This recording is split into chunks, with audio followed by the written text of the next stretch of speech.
So the fort that the main character's men met with the Melead's men, the main character ended up taking over that fort, took it under his control because the Melead's not there. He took that under his control, his power.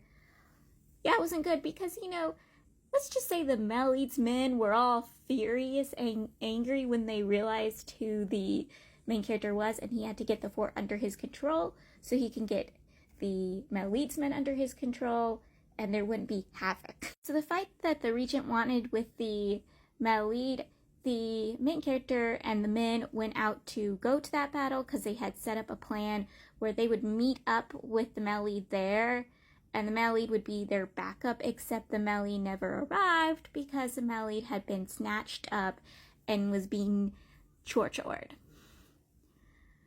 But he was able to escape his attackers and kidnappers, and he killed one of them, and then the other one, who was the twink trader's father, he put that man under his control and power.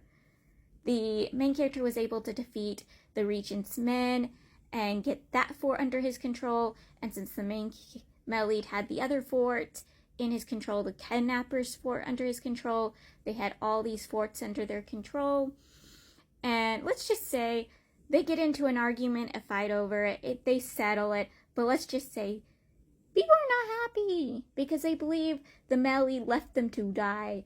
They believe the Melead left them to die in that battle because he didn't come to them when they needed him.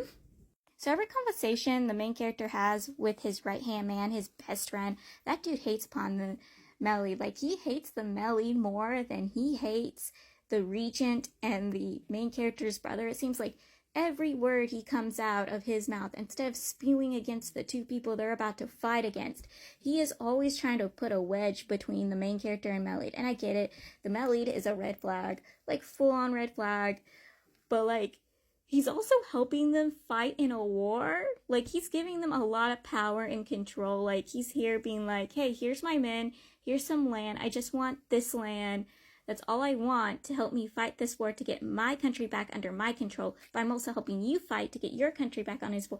And it's always him being like, hey, you can't trust the Melead, which is understandable. It is very understandable. Like, this dude is like, you gotta hate upon the Melead more than you hate upon the actual two enemies of this story. Like, it is hilarious. So the main character's men were not happy when they found out the main character was the Melead slave. Like, they were angry, they were furious, they were disgusted by this. They also wanted to keep it a secret, and the main character's like, no, you cannot keep it a secret. Everyone knows. All of the Melead's men know, the Melead knows, because I was his slave. Like, there's no way we can keep this a secret. Everyone knows. And he's also refusing to take off one of the golden bracelets that symbolized him as a slave. He refuses to take it off.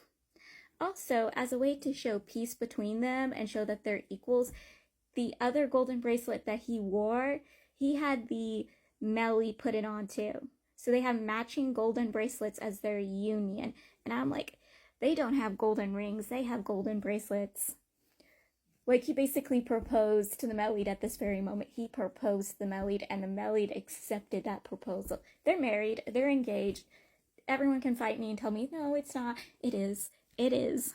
The main character's right-hand man now knows that the Melead whipped the main character 50 times. When he saw the main character's back, he was furious, he was disgusting, he wanted to know who did it, and when he found out it was Melead, he wanted to kill the Melead. But again, the Melead is a crown prince. He cannot lay hands on the Melead. And he's like, why would you do that to the main character? You know, the main character didn't deserve it. And he goes, he killed my brother, you motherfucker. He killed my fucking brother.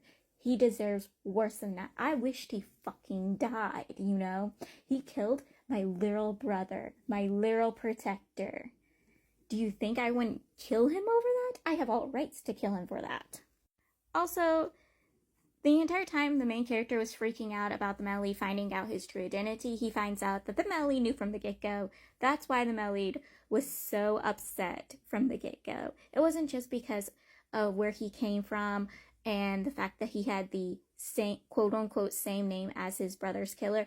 No, it was because he knew that the main character was his brother's killer. That's why he was acting the way he was at the get-go. Because no one's gonna treat the person who, you know, killed their brother with goodwill. they're gonna be very horrible to them. They're gonna be vile to them. Yeah, he now knows. And they have been really rocky ever since. Like, it's bad. Like, a lot of times they're arguing and fighting, but also at the same time, it feels like foreplay. It feels like some weird ass foreplay. Okay? Like, I feel like fighting and arguing is their role, freaking foreplay. Also, the regent attacked a village and then claimed that the main character did it, that the main character's men did it, and the main character thought one of his men did it and did it for, quote unquote, for him. So he attacked that man because the man has been a little, he's kind of traditional for their country. So the whole working with their enemy country is not good for him. He's not very pleased with this. And so the main character thought this guy did it. And the male lead's like, you dumb bitch. He gets between the main character and this man. He's like, you dumb fucking bitch. Do you think this is something your brother would do? Do you think this is something this man would do? Do you think of your own country's beliefs and tactics when it comes to war? This man did not do it. Think this is something my uncle would do. My uncle is setting you up to destroy your own allies or destroy your own relationship with your allies. Wake up, honey. Wake up. When they go to another fort, the fort is abandoned because, it is traditional in the main character's country to warn your enemy you're going to attack them. Give your enemy a time to prepare and get ready to fight because it's the right thing to do. It's an honorable thing to do. So yeah, they arrive there. The fort's abandoned. The only one there is the main character's ex-lover, his brother's wife, his brother's affair partner. Yeah, she's there. They get her captured, they imprison her, and she reveals that the child she was pregnant with might not be the main character's brother's child, but the main character's child. She's like, knowing this, he's gonna do what I want him to do. And I'm like, oh fuck. Oh motherfucking fuck. I didn't even think that from I'm now going, ooh, at least he has now an heir, but he also has all those, Viking women's children could possibly be his heir too. So he has heirs. He has plentiful of heirs. Also, the Melid was very, very drunk, and the main character took him to bed, but he did not sleep with him because, our main character's a green flag. He's the greenest of green flags. He's not gonna sleep with someone who's basically not there.